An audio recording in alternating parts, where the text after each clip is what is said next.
Hi everyone, this is me Sonia और community health nursing में आज हम एमसीक्यूज़ को डिस्कस करने वाले हैं जो कि बेस्ड हैं pre peri postnatal care और कॉम्प्लिकेशंस के।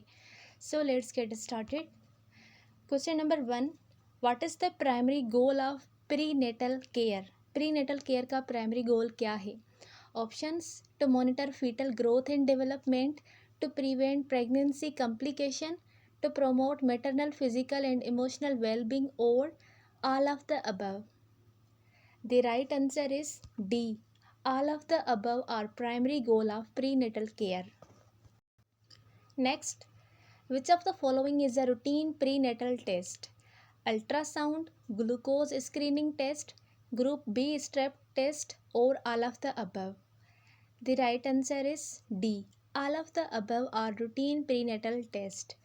Next, what is the pre और पेरीनेटल पीरियड? ओके, प्री अलग अलग बात है, पेरी अलग बात है। पेरीनेटल पीरियड क्या है?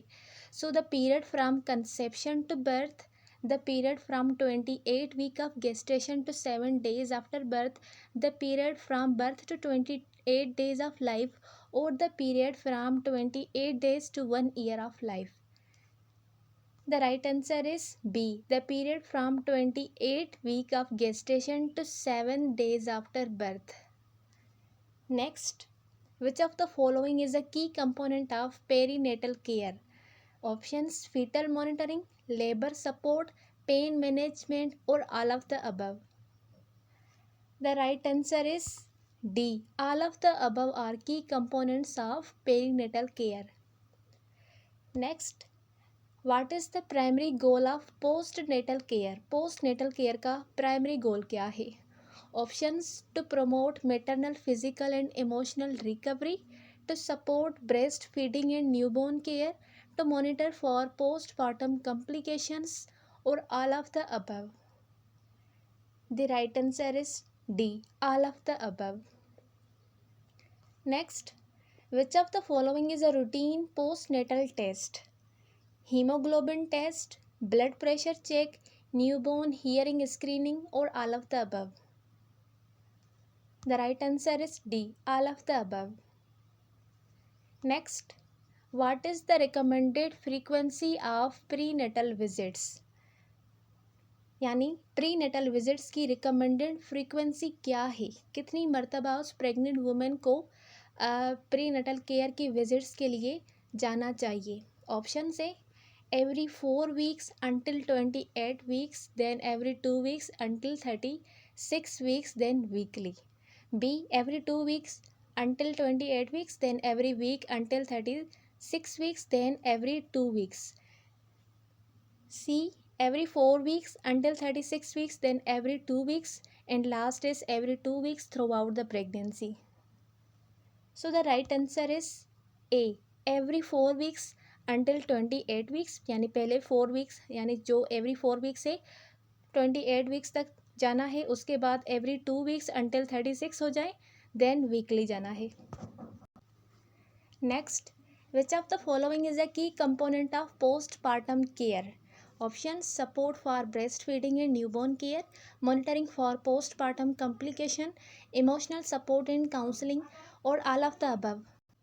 The right answer is D. All of the above. Next, what is the recommended timing for postnatal checkups? Options: 1 to 2 weeks, 6 weeks, and 6 months. 1 to 2 weeks, 4 to 6 weeks, and 12 weeks. 1 to 2 weeks, 6 weeks, and 12 months. 1 to 2 weeks, 4 to 6 weeks, and 6 months. The right answer is D. 1 to 2 weeks, then 4 to 6 weeks, and 6 months.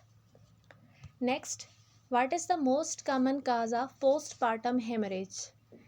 Uterine atony, retained placental tissue, laceration or episiotomies, or coagulopathy?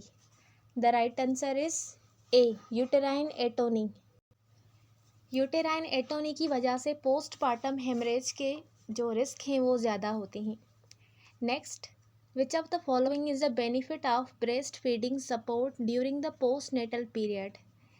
Promote maternal infant bonding, support newborn nutrition and health, enhance maternal physical and emotional recovery, or all of the above? Here the right answer is D, all of the above. ये सारे benefits है breast feeding के जो कि support करते हैं post natal period के दौरान। Next, which of the following is a symptom of postpartum infection? Fever above 38 degree Celsius, abdominal pain और tenderness, foul smelling vaginal discharge और all of the above. The right answer is D, all of the above are symptoms of postpartum infection, यानी postpartum infection की ये सारी symptoms हैं। Next, what is the name of the condition characterized by the inflammation of the breast tissue during lactation? जब breast tissue में inflammation हो जाती है लैक्टेशन के दौरान, उस टर्म को हम क्या बोलते हैं? ऑप्शंस मेस्टाइटिस, ब्रेस्ट एब्सेस, इंगोर्जमेंट और nipple thrust. The right answer is A. Mastitis means inflammation of breast tissue. Next, which of the following is a risk factor for postpartum thromboembolisms? Options: age less than 35 years, greater than 35 years, obesity, immobility, or all of the above.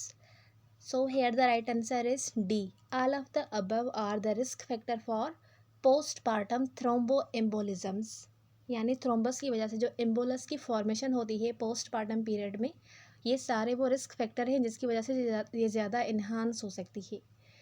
Next, what is the name of the condition characterized by the feelings of sadness, hopelessness and anxiety during the postpartum period? Options: postpartum depression, postpartum anxiety, baby blues और postpartum psychosis. The right answer is A. postpartum depression. ये सारी जो feelings हैं ये postpartum depressions में आ जाती हैं। Next, which of the following is a symptom of postpartum preeclampsia? Options: high blood pressure, proteinuria, seizures और all of the above. The right answer is D. All of the above are the symptom of postpartum preeclampsia.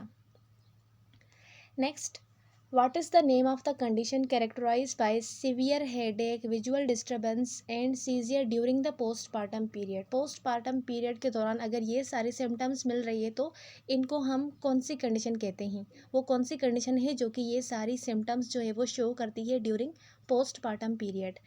So option से postpartum preeclampsia, postpartum eclampsia, postpartum cerebral angiopathy और postpartum migraine.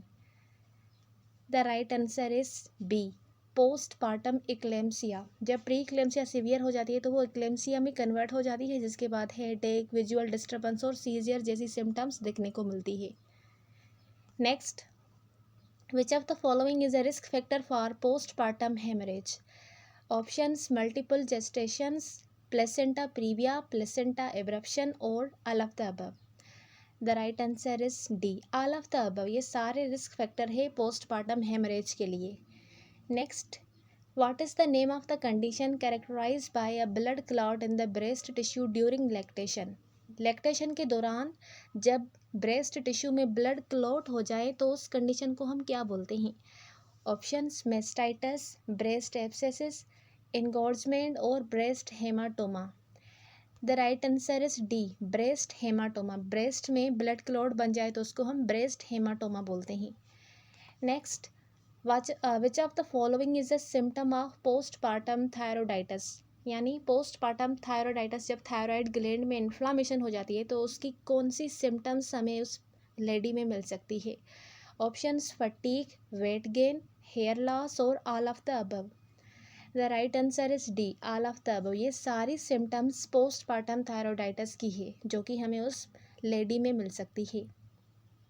So this was the whole about the safe motherhood और CHN MCQs। I hope कि आपको आज की video clear हुई होगी। मिलते हैं अगले वीडियो में, तब तक के लिए अल्लाह हाफिज़।